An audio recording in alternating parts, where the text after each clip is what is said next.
ఏదైతే ఈ సింహాచలంలో ఉన్న ఈ స్కూల్ సంబంధించి ఇది స్వర్గీయ అన్న ఎన్టీఆర్ గారు 1986లో దాదాపు 18 ఎకరాల్లో ఒక మోడల్ స్కూల్ కింద దీన్ని స్టార్ట్ చేయడం, ఈరోజు 1200 స్టూడెంట్స్ తోటి చాలా చక్కగా అది పర్ఫార్మ్ చేస్తాం.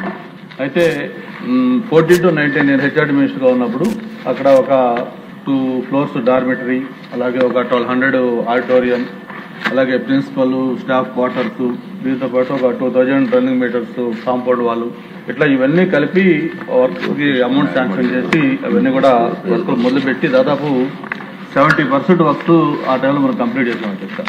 అయితే దురదృష్టవశాత్తు 1924 మధ్య ఉన్న ప్రభుత్వం దాని మీద పూర్తిగా చేసి నిర్లక్ష్యం చేసింది.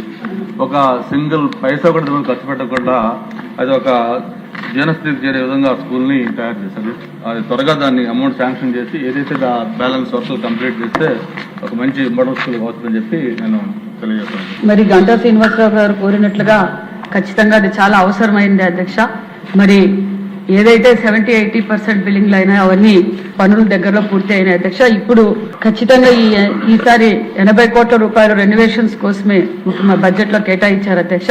ఖచ్చితంగా మరి 6 నెలల్లో పని పూర్తి చేసి మరి బీసీ బిడ్డలకు అంకితం చేస్తాం అధ్యక్ష. ఇలాంటివి చాలా ఉన్నాయి అధ్యక్ష. ఇప్పటికే సుమారుగా 80 కోట్ల రూపాయలతో రెనోవేషన్స్ పనులు కూడా చేస్తున్నాం. కానీ ఇది అడిషనల్ బిల్డింగ్ కాబట్టి 8,75,00,000 ఎస్టిమేషన్లు ఆల్రెడీ రివైజ్ ఎస్టిమేషన్లు కూడా వేసి మరి ప్రభుత్వానికి పంపించిందంటే దగ్గరలోనే శాంక్షన్ చేస్తాం అధ్యక్ష. మంత్రి గారు, ఇది ఎన్టీ రామారావు గారు స్వయంగా వచ్చి శంకుస్థాపన చేసినటువంటి ఇష్యూ. అది నేను కూడా ఉన్నాను ఆ రోజుని.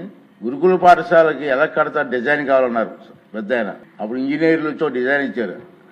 ఈ డిజైన్ నాకు నచ్చలేదన్నారు. అతనే స్వయంగా పెన్ను తీసుకొని ఎలా కట్టాలి డిజైన్ కూడా వేసింది ఎన్టీ రామారావు గారు. దానికి అందులో సింహాచలం దేవస్థానం పక్కన ఉంది. దానికి మీరు తప్పనిసరిగా ఇన్ని ఇబ్బందులు ఉన్నా లాస్ట్ టైం ఇదే హౌస్లో లోకేష్ గారు కూడా మాట ఇచ్చారు. మీరిద్దరూ కలిసి దాన్ని పూర్తి చేయాల్సిన బాధ్యత తీసుకోండి. ఖచ్చితంగా అధ్యక్ష.